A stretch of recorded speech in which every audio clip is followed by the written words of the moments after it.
Cricket തെറ്റിയിട്ടില്ല, ഇത്രയും കാലമായിട്ട് തെറ്റിയിട്ടില്ല. ജിസൈൽ ഔട്ടായി എന്നാ പറയുന്നത്. അതായത് നമ്മൾ കണ്ടു ഒനീൽ ഔട്ടായി, അത് പക്കയാണ്. ഇപ്പൊ നമ്മൾ അറിയുന്നു ജിസൈൽ ടക്രാൽ ഔട്ടായി എന്നൊരു ഞെട്ടിക്കുന്ന ഒരു വിവരം വരുന്നു.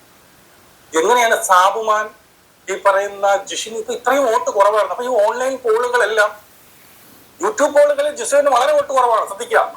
പക്ഷെ ഓൺലൈൻ പോളുകളിലാണ് ജിസൈലിന് ഇത്രമാത്രം വോട്ടുകൾ വരുന്നത്. പക്ഷെ ഇപ്പോൾ ഞെട്ടിക്കുന്ന ഒരു വിവരമാണ്, 99.9% വിശ്വസിക്കാൻ പറ്റുന്ന തരത്തിൽ അവിടെ നിന്നാണ് നമുക്ക് ഈ റിപ്പോർട്ട് കിട്ടുന്നത് എന്നും കൂടി അറിയുമ്പോൾ ഞാൻ ഞെട്ടിക്കുന്നുണ്ട്. ഞാൻ ഈ ജിസൈലിന്റെ കാര്യം ആയതുകൊണ്ടാണ് ഞാൻ വന്ന് പറയുന്നത്. അത്രയും ഞെട്ടിച്ച ഒരു എവിക്ഷൻ ആയതുകൊണ്ടാണ് ഞാൻ ഇവിടെ വന്ന് പറയുന്നത്. ജിസൈൽ ടക്രാൽ ഔട്ടായി എന്നുള്ള വിവരമാണ് കിട്ടിയത്. ഇനി എന്തായാലും നമുക്ക് കണ്ടു തന്നെ അറിയാം. നമുക്ക് വീണ്ടും കാണാം. ജയിക്കാം. എന്തായാലും ഇത്രയും ദിവസത്തെ നോക്കി കഴിഞ്ഞാൽ ഏറ്റവും വലിയ ഒരു എന്താ പറയുന്നത്, ഞെട്ടിക്കുന്ന ഒരു എവിക്ഷൻ ആയിപ്പോയി. ഞെട്ടിക്കുന്ന വീക്ഷണ ആര് ഞെട്ടി? എനിക്ക് ചെങ്ങയുടെ വീഡിയോസ് പിടിക്കില്ല കേട്ടോ. ഇതല്ല, ഇത് ജിസയിലെ വീക്ഷണ സെർച്ച് ചെയ്തപ്പോൾ മൂപ്പരുടെ വീഡിയോ ആണ് കണ്ടത്. അതെന്തായെന്ന് വെച്ചാൽ ഇയാൾ വളരെ നെഗറ്റീവായിട്ടും വേറൊരു ക്രുക്കഡായിട്ടാണ് വീഡിയോസ് ചെയ്യുക പലതും. അപ്പോൾ അതിൻ്റെ ഒരു പ്രശ്നമാണ്. ഇയാളുടെ ബിഗ് ബോസിൻ്റെ കഴിഞ്ഞ വർഷത്തെ വീഡിയോസ് ഞാൻ കുറേ കണ്ടിരുന്നു. പിന്നെ എപ്പോഴാണ് എനിക്ക് വെറുത്ത് തുടങ്ങിയെന്ന് വെച്ചാൽ, ഇയാൾ ജാസ്മിനെ ടാർഗറ്റ് ചെയ്തിട്ട് കുറേ വീഡിയോസ് ചെയ്തിരുന്നു. ജാസ്മിൻ അവിടെ തോന്നുന്ന ദിവസം കുറേ പരിപാടികളൊക്കെ അവിടെ ചെയ്തിരുന്നു, വേറെ പുറത്ത് നിൽക്കുന്ന സമയത്ത് എല്ലാ ഇതൊക്കെ. പക്ഷേ ഇയാൾ ആ സമയത്ത് പറഞ്ഞിരുന്ന കുറേ പ്രയോഗങ്ങളുണ്ടായിരുന്നു. ഞാൻ ഒരു വീഡിയോ ചെയ്തിട്ട് ഇയാളൊരു വീഡിയോ ചെയ്തിട്ട് ആ വീഡിയോ ഡിലീറ്റ് ചെയ്ത് കളഞ്ഞു. അതിൽ ഇയാൾ വേറെ ഒരു രീതിയിലാണ് പറഞ്ഞത്. ഞാൻ വിവാദമാണെന്ന് വിചാരിച്ചിട്ട് പറയുന്നില്ല ഗൈസ്. പലരും ഇങ്ങനെ വീഡിയോ ചെയ്ത് കണ്ടു. രേണുസുധീനൊക്കെ എപ്പോഴും രേണാസുന പറയില്ലേ. അപ്പോൾ ഈ ചപ്പൻ ഇങ്ങനെ പറയണ കേൾക്കുമ്പോഴേക്ക് ഭയങ്കര പ്രശ്നമാണത്. കേട്ടോണ്ടിരിക്കുമ്പോൾ ഒരാളിങ്ങനെ ഇരട്ടപ്പേര് വിളിക്കുമ്പോഴേക്ക്, രേണുസുധി ഇപ്പോൾ അവിടെ എന്തോ ചെയ്തോട്ടെ, പക്ഷേ അതേ പേരെടുത്ത് തുടക്കം മുതൽ ഇയാളിങ്ങനെ വിളിച്ചുകൊണ്ടിരിക്കുകയാണ് ചാപ്പൻ. അപ്പം നല്ല അപ്പം ഞാൻ ഇവിടെ പറഞ്ഞു വന്നത്, ഇയാളുടെ വീഡിയോ തന്നെ കണ്ടല്ലോ. അത് മറ്റേത് പറഞ്ഞു ജയ് ഹിന്ദ് എന്നൊക്കെ പറയുന്നു. എന്നിട്ട് ഇപ്പുറത്ത് ഞാൻ പറയുന്നില്ല. അപ്പോൾ അവിടെ പറഞ്ഞു വന്നത് ഗേഴ്സ്, ഇത് ഇപ്പം ഞെട്ടിക്കുന്ന സംഗതിയായിട്ടൊന്നും എനിക്ക് തോന്നുന്നില്ല. ഓണിയൽ 99.9%, 99 എവിടെ നിന്ന് ഈ ശതമാന കണക്ക് കിട്ടണമെന്നാവോ. സംഗതി വോട്ട് കിട്ടി അവിടെ നിൽക്കും, അല്ലാത്തൊരു പുറത്താവും. അതിപ്പോൾ എത്ര വലിയ കണ്ടസ്റ്റൻ്റോ അങ്ങനെയൊന്നുമില്ല. ഇപ്പോൾ ചില ആളുകളൊക്കെ ഇങ്ങനെ മറ്റാൾക്ക് വോട്ട് ചെയ്യാൻ സാധ്യതയുണ്ട്, മറ്റാൾക്ക് കൂടുതൽ വോട്ട് കിട്ടും, മറ്റേ PR അടിപൊളിയാണെന്നൊക്കെ പറഞ്ഞിട്ട്. ഷെഡോ ഈ PRൻ്റെ വോട്ട് കൊണ്ട് മാത്രം പിടിച്ചേക്കാൻ പറ്റണമെന്നൊന്നുമില്ല, സാധാരണക്കാരുടെ വോട്ട് കൂടി ഉണ്ട് ഇല്ലേ. അപ്പോൾ അവിടെ എന്തെങ്കിലും പെർഫോമൻസ് കാഴ്ചവെക്കണം. എന്താ ഓൾ അവിടെ കാണിച്ചായിരുന്നു? ആ നോമിനേഷനിൽ വന്ന ആളുകളുടെ ഇത് നോക്കിയാൽ നമുക്ക് മനസ്സിലാവും. ഓണിയലൊന്നും പ്രത്യേകിച്ച് ഒരു തേങ്ങയും ചെയ്തിട്ടില്ല ഇപ്പോൾ ഈ ആഴ്ച. അതേപോലെ ഓളെന്താ കാണിച്ചായിരുന്നു? ജിസയിലൊന്നും ചെയ്തില്ല. അപ്പോൾ ജിസയിൽ അത് ആളുകൾക്ക് വോട്ട് ചെയ്യാൻ എന്തെങ്കിലുമൊക്കെ തോന്നണ്ടേ. ഞാൻ നോമിനേഷനിൽ വന്ന ആളുകളൊക്കെ നോക്കണ സമയത്ത് ഒന്നും പ്രത്യേകിച്ചൊന്നും കാണില്ല. ഞാൻ എവിനാ കുത്തൽ. അപ്പോൾ ഇവിടുത്തെ ഒരു അവസ്ഥ എന്ന് വെച്ചാൽ ഇത് പ്രത്യേകിച്ചൊന്നുമില്ല. പിന്നെ പലരും പറഞ്ഞു അനീഷ് അനുമോൾ ആർമി കാരണമാണ് ജിസയിൽ പോയത് എന്ന്. ആണേ അത് ശരി. എന്നിട്ട് അനുമോൾ നോമിനേഷനില്ലേ? ഇല്ലേ? ഉണ്ടായിരുന്നു എൻ്റെ ഓർമ്മ. ഞാൻ ശ്രദ്ധിക്കില്ല കേട്ടോ. ഞാൻ മറ്റേ അനുമോൾക്ക് കുത്താൻ എനിക്ക് ഈ ആഴ്ച തോന്നിയില്ല. കാരണം അനുമോൾ എന്തോ ഓവറായിട്ട് എന്താ കാണിക്കണ പോലെയൊക്കെ തോന്നി. ഓവർ എന്ന് പറഞ്ഞാൽ കുറേ ആക്ട് ചെയ്യണ പോലെയൊക്കെ. അപ്പോൾ എനിക്ക് തോന്നിയില്ല. പിന്നെ നമ്മളെ ചെക്ക അനീഷ് അതിലില്ലല്ലോ. അപ്പോൾ ഞാൻ നെവീനാണ് വോട്ട് ചെയ്തത്. അപ്പോൾ ഞാനിവിടെ പറഞ്ഞു വന്നത്, ജിസയിൽ പ്രത്യേകിച്ച് നമ്മളിങ്ങനെ എടുത്ത് പറയാൻ മാത്രം, വോട്ട് കുത്താൻ മാത്രമൊന്നും പ്രത്യേകിച്ച് ചെയ്തതായിട്ട് എനിക്ക് തോന്നിയിട്ടില്ല. PR ടീംസിന് പൊതുവേ ഒരു തോന്നലുണ്ടായിരിക്കും അവൾക്ക് അത്യാവശ്യം വോട്ട് കിട്ടുന്നത്. അതൊക്കെ വെറും തോന്നലാണ്. അത് വെറും തോന്നലാണ്. മനസ്സിലായത് എപ്പോഴാണെന്നറിയുക ഗൈസേ?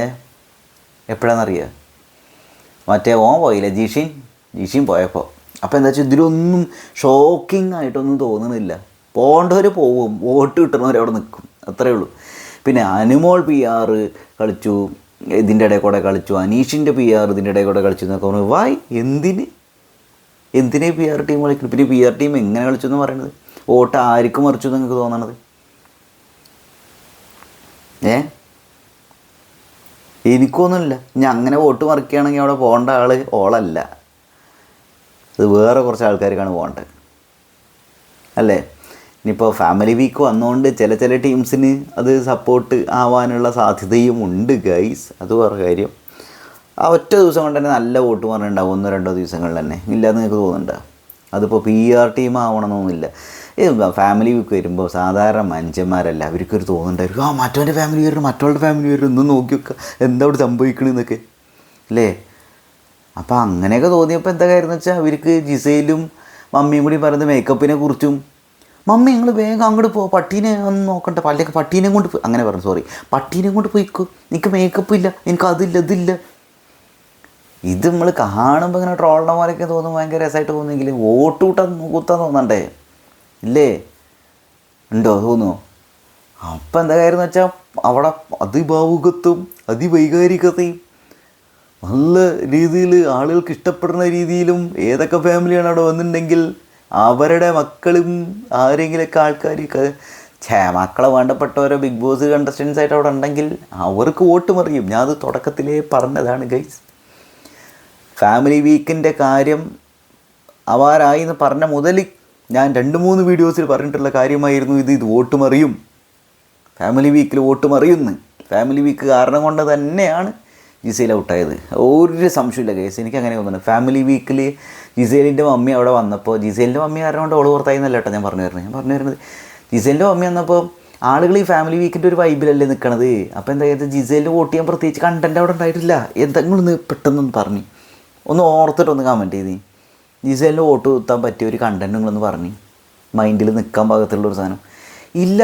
ഒരുത്തൻ്റെ ഫാമിലി വരുന്നു, അടുത്തവൻ്റെ ഫാമിലി വരുന്നു, അല്ലെങ്കിൽ അടുത്തവളുടെ ഫാമിലി വരുന്നു, ഇവരെന്തൊക്കെ സംസാരിക്കണോ, അടിപൊളി അങ്ങനെ അല്ലേ.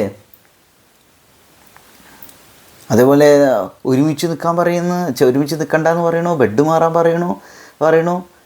അതുപോലെ മറ്റവനെ സാരി തുമ്പിൽ നിൽക്കണ മാതിരിയാണ്, അങ്ങനെയുള്ളൊക്കെ രീതിയിലൊക്കെ തോന്നണു ആളുകൾക്ക്. അപ്പോൾ സ്വാഭാവികമായിട്ട് എന്ത് ചെയ്യും, അവൾക്ക് വോട്ട് കിട്ടൂല.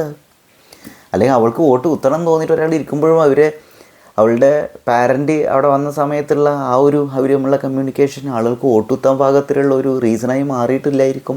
ഇപ്പുറത്ത് അടിപൊളിയായിട്ട് അതിഭാവുകത്വം അതിവൈകാരികതയും ചേർന്ന് കുറച്ച് ആൾക്കാർ അവിടെ വന്നിട്ടുണ്ട്. അപ്പോൾ അവർക്ക് വോട്ട് പോവും. ക്ലിയർ ആവേണ്ട കേസ്. എൻ്റെ ലോജിക്ക് ഇങ്ങനെ പോകണത്. ഇനി ഇതല്ലാണ്ട് വേറെ എന്തെങ്കിലും നിങ്ങൾക്ക് തോന്നുന്നുണ്ടെങ്കിൽ അടിപൊളി, അത് ഓരോരുത്തരുടേതാണ്. പിന്നെ ഇതിൽ വേറൊരു സംഗതി, എന്തായാലും ജിസയിൽ ഇത്രയും ദിവസം അവിടെ നിന്നല്ലോ. ജിസയിൽ നല്ല കണ്ടസ്റ്റൻ്റാണ്, അതിൽ സംശയമൊന്നുമില്ല. പക്ഷേ അവസാനം ചെല്ലുന്നതോറും ഇത് വളരെ ലേസി ആയിട്ട് എടുത്തിരുന്നത്, വളരെ നിസാരായിട്ട് എടുത്തിരുന്നു. ബിഗ് ബോസ് ഹിന്ദിയിൽ ഞാൻ അടിപൊളിയായിട്ട് കലക്കിപ്പൊളിച്ച് വന്നതാണ് ലെവലിൽ മലയാളത്തിന് കണ്ടിട്ടുള്ളത്. ഇവിടെ ആളുകൾക്ക് ഈ അതിഭാവുകത്വം അതിവൈകാരികതയൊക്കെ വേണം ചില സമയത്ത്. അല്ലാണ്ട് ഇപ്പോൾ പ്രത്യേകിച്ച് ഒന്നും ചെയ്യേണ്ട അവിടെ നിന്നിട്ട് രാവിലെ ഭക്ഷണം ഉണ്ടാക്കി കൊടുക്കണം, ഇവിടെ ഉണ്ടാക്കി കൊടുക്കുന്നത്, മറ്റവൻ്റെ പിന്നിൽ എടുക്കണം, അല്ലെങ്കിൽ മറ്റവനെ കൊണ്ട് അത് ചെയ്യിപ്പിക്കണം, മറ്റവനായിട്ട് കച്ചറ ഉണ്ടാക്കണം, മറ്റവനായിട്ട് പിണങ്ങുന്നു. ആളുകൾക്ക് വോട്ട് ചെയ്യാൻ തോന്നണ്ടേ? വേണ്ടേ? ഒന്നും വേണ്ട. നമ്മൾ യൂട്യൂബിലൊരു വീഡിയോ ചെയ്യുമ്പോൾ അതിഭാവുകത്വം അതിവൈകാരികതയും ഒന്നും ഇല്ലെങ്കിൽ അതിന് വ്യൂസൊക്കെ വളരെ കുറവാണ്. അപ്പോൾ ബിഗ് ബോസിൽ ആളുകൾ ഒരു കണ്ടസ്റ്റൻ്റ് ഇഷ്ടപ്പെടണമെങ്കിൽ അതിൽ എന്തെങ്കിലും ഒരു സംഭവം വേണ്ടേ? അതുകൊണ്ടാണ് അനുമോൾക്ക് ഇത്രയും ഫാൻസ്, അനീഷിനും ഫാൻസ് ഉണ്ടാവാനും ഇങ്ങനെയുള്ള കുറേ കാര്യങ്ങൾ. അത് വേറെ കാര്യം, അത് വേറെ വിഷയമാണ്, നമുക്ക് പിന്നെ പറയാം. അനുമോളുടെ അതേ പാരാമീറ്റർ വെച്ചിട്ട് അനീഷിനെ അളക്കാൻ പറ്റില്ല, തമ്മിൽ വ്യത്യാസമുണ്ട്. പിന്നെ അവർക്ക് എൻ്റെ കുട്ടി, ഞങ്ങളുടെ മലയാളി കുട്ടി എന്നൊരു ഫീലൊക്കെ ഉണ്ടായിട്ടുണ്ടെങ്കിൽ നല്ല വോട്ട് മറിയും അല്ലേ. അതിലേനെയും നൂറേനെയും ആൾക്കാർ ദത്തെടുത്ത പോലെയാണ്. അതിന് വേറെ കുറേ കാരണങ്ങളുണ്ട്. ഇപ്പോൾ അതിലേനൊക്കെ നൂറേനൊക്കെ കണ്ടിട്ടുണ്ടെങ്കിൽ തന്നെ ആൾക്കാർക്ക് വോട്ട് ചെയ്യാൻ തോന്നും. അവൾ നിഷ്കളങ്കം വിട്ട് എന്നൊക്കെ ചിരിച്ചിട്ടുണ്ടെങ്കിൽ അതിൽ വീഴും 100 വോട്ട്. ജിസേൽ എന്തായാലും ബോംബെ വാലി രാജകുമാരി മലയാളി മനസ്സുകൾക്കിടയിൽ അവളുടെ ഒരു ആഗ്രഹം ഇതായിരുന്നു, ഇവിടെ വന്നിട്ട് മലയാളികളെ എന്നെ സ്വീകരിക്കണ്ടോ അല്ലേ നോക്കണമെന്നൊക്കെയല്ലേ. പരീക്ഷണം നന്നായി, എന്തെങ്കിലും പണിയും കൂടി എടുക്കേണ്ടതായിരുന്നു ഇവിടെ. എന്തായാലും മലയാളികൾ ജിസേലിനെ ഇഷ്ടപ്പെടുന്നുണ്ട്, അതുകൊണ്ടാണ് ഇത്രയും കാലം അവൾ അവിടെ നിന്നത്. ഇത്രയും ദിവസം എത്ര ദിവസം നിന്നില്ലേ. എന്തായാലും അടിപൊളി Gizele, I will miss you. എനിക്ക് അവിടെ ഏറ്റവും ഇഷ്ടമുള്ള കണ്ടസ്റ്റൻസിൽ ഒരാളായിരുന്നു ജിസേൽ. സീരിയസ്ലി തുടക്കത്തിൽ ആദ്യത്തെ ഒരു 10, 35, 40 ദിവസമൊക്കെ, പിന്നെ വെറുത്തു തുടങ്ങിയെന്നല്ല, പിന്നെ മൊബൈൽ കാര്യമായിട്ടൊന്ന് ജിസേൽ അവിടെ ഉണ്ടല്ലേ അല്ലെങ്കിൽ ഇല്ലല്ലേ ആ ലെവലിൽ പോയി തുടങ്ങി. കണ്ണാ തുമ്പി പോരാമോ ആ വീക്ക് വരെയൊക്കെ ഇഷ്ടമായിരുന്നു. കാരണം അവിടെ കണ്ടൻറ്റ് ഉണ്ടായിരുന്നു. ജിസേലിൽ നിന്ന് എന്തെങ്കിലും ചെയ്യും, അല്ലെങ്കിൽ ജിസേൽ ഇങ്ങനെ ഒരു കണ്ടൻറ്റ് ഉണ്ടാക്കി കട്ടാ ജിസേലിൽ ഈ ഒരു തോന്നലുണ്ടായിരുന്നു. പിന്നെ പ്രത്യേകിച്ച് ഒന്നുമില്ല, ജിസേലും ആര്യനില്ലെങ്കിൽ ജിസേലിനും കണ്ടൻറ്റ് ഇല്ല. അങ്ങനെ ഒരു അവസ്ഥയിൽ പിന്നെ ആരും അടിച്ച് കയറി, അപ്പോൾ ജിസേലിൻ്റെ ഇത് താണ്. അപ്പം അങ്ങനെയൊക്കെ കുറേ കാര്യങ്ങളുണ്ട് ഗൈസ്. എന്തായാലും ജിസേൽ പുറത്തായി. എനിക്കിത് ഷോക്കിംഗ് ആയിട്ട് തോന്നുന്നില്ല ഗൈസ്. അങ്ങനെ എന്തെങ്കിലും ഒരാൾ പോയിട്ടുണ്ടെങ്കിൽ അയ്യോ എന്നുള്ള ഷോക്ക് തോന്നിയത് ആര് പോയപ്പോഴായിരുന്നു അറിയാം, അബി പോയപ്പോഴായിരുന്നു. ജിഷിൻ പോയപ്പോൾ എനിക്ക് വിഷമമായിട്ടോ, ഷോക്കല്ല എനിക്ക് തോന്നിയത്. അയ്യോ ജിഷിൻ പോയില്ലേ പാവം, അങ്ങനെയായിരുന്നു. അവൻ അവിടെ നിൽക്കണ്ടായിരുന്നു എന്ന്. ജിസേൽ പോയി എന്ന് പറഞ്ഞിട്ട് എല്ലാം ഷോക്കിങ്, ജിസേൽ പോയി എന്ന് പറയുമ്പോൾ എനിക്കൊരു ഷോക്കിങ് തോന്നിയില്ല തേങ്ങ. അപ്പോൾ ശരി ഗായ്സ്, ആദ്യമായിട്ടാണ് ചാനൽ കാണണമെങ്കിൽ സബ്സ്ക്രൈബ് ചെയ്യാം. എന്തായാലും ജിസേൽ മുത്തുമണി